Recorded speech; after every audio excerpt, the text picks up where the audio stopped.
Can I ask how much you made from the book? Um, so it is sold, I think, 16 million copies, 16 to 17.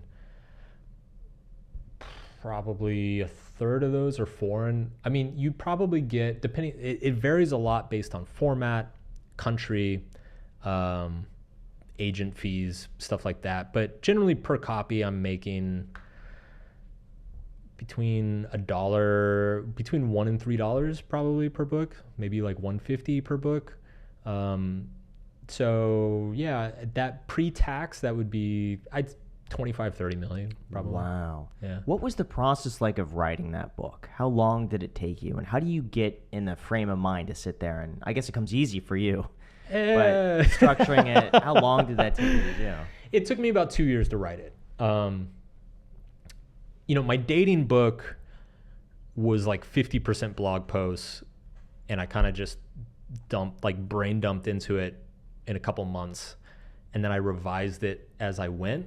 It went through a few revisions over the next year with help from readers. So I didn't really write that book. I kind of wrote it in public with the help of my readers, but I naively thought, oh, writing a book is easy. It just took me a few months. So when I started Subtle Art, I kind of had the same naive perspective. But it ended up taking about 2 years. The first version of it was pretty terrible. I showed it to some friends. They were like, there's some good stuff in here, but there's a lot of weird shit, just dumb stuff.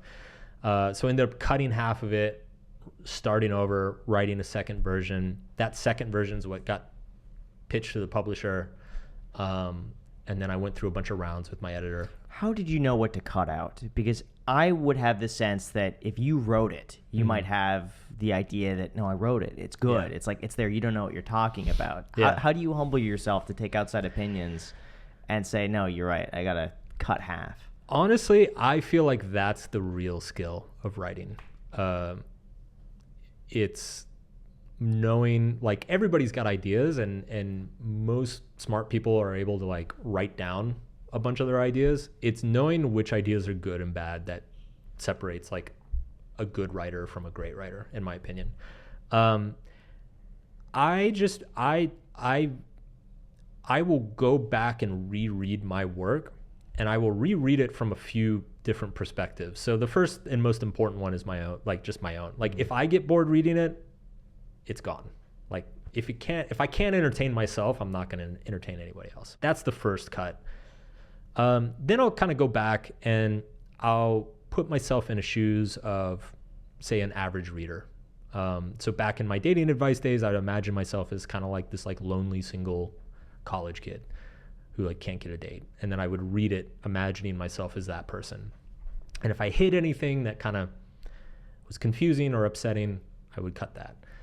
And then one thing I don't do as much lately is I'll put myself in the shoes of a hater or a critic, and I'll reread it with that mindset. And same thing, I'll cut some things. The other part too is you just show people. I've got probably 5 or 6 people in my life that I'll show a bunch of early writing to, early drafts, chapters, stuff like that. And if they come back, if one person doesn't like a section, I'll take a look at it, but I won't necessarily cut it. Mm-hmm. If more than one person doesn't like a section or a point, then it's gone. How has having money changed your perspective on life?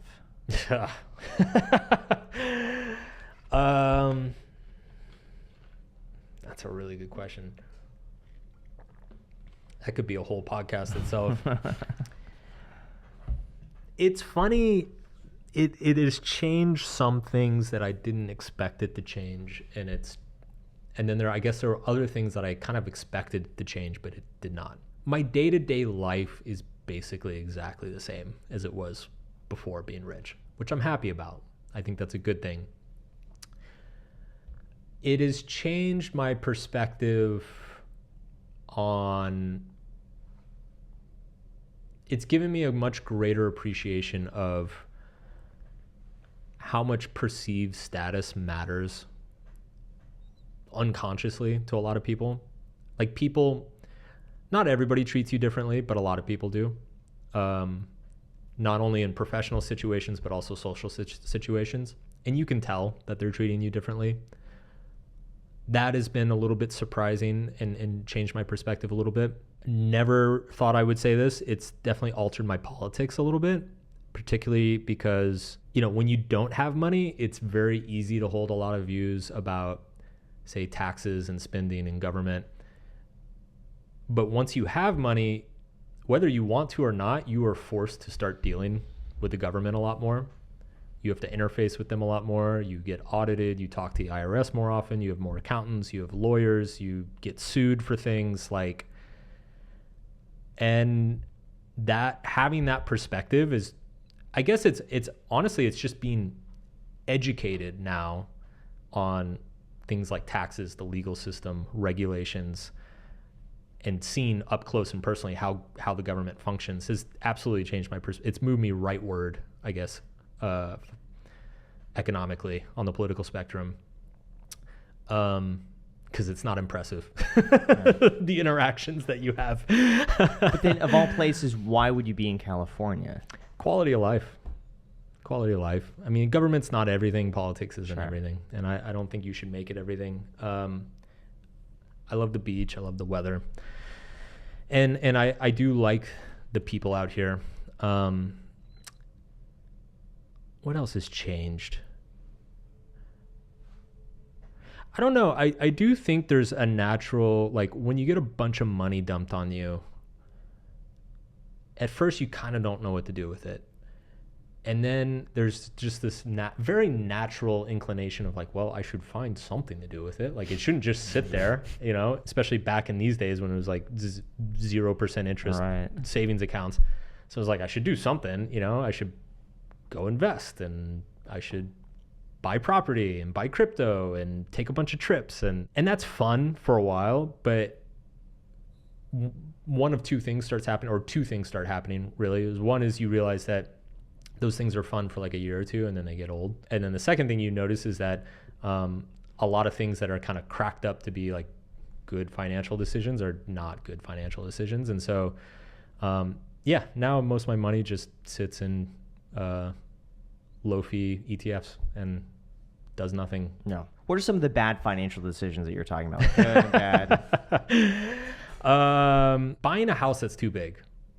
You'll probably have a lot to say on this, or this will not. Maybe you've been down this road before. Real estate, Maybe this will. Finally, we're gearing up for this. Let's hear it. We bought a house that was way too big, and it's funny because you don't think about the downsides, right? Is this the house you're in now? No. Okay. No, the house we're in now is fucking great. Imagine you said it's too small. Yeah. No, you kind of, especially living in New York, my wife and I, we were like so used to places that were too small that when we started looking at the places we could afford, we were like, oh my God, like, what if we got this one? And then we'd go see an even bigger one. Yeah. We're like, what about this one? Oh my God. And, you know, we just got, I guess, seduced. Because when we actually moved in, we realized, we don't have enough stuff. We like literally don't have enough stuff to fill the house. So then you feel obligated to fill the house, which means buying a bunch of furniture you don't need. And now you're dealing with a bunch of contractors and designers and stuff that you don't really want to be dealing with.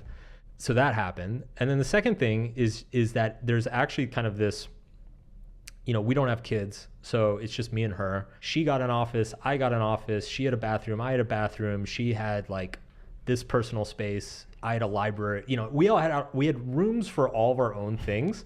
So we never saw each other. And so like a year or two went by and we're like, we're both in the house all the time and we never see each other. And we realized that we like didn't like that. We started getting nostalgic about our little 900 square foot apartment that we lived in before the house, because we were always basically in the same room together. And so, yeah, that house was just like one headache after another. And then of course there's all the usual headaches that come with home ownership, you know, the maintenance and contractors and taxes and everything. So I was fortunate to get out of that, to not lose any money on it. But looking back, it was a dumb. How big was the house? Almost 6,000 square feet.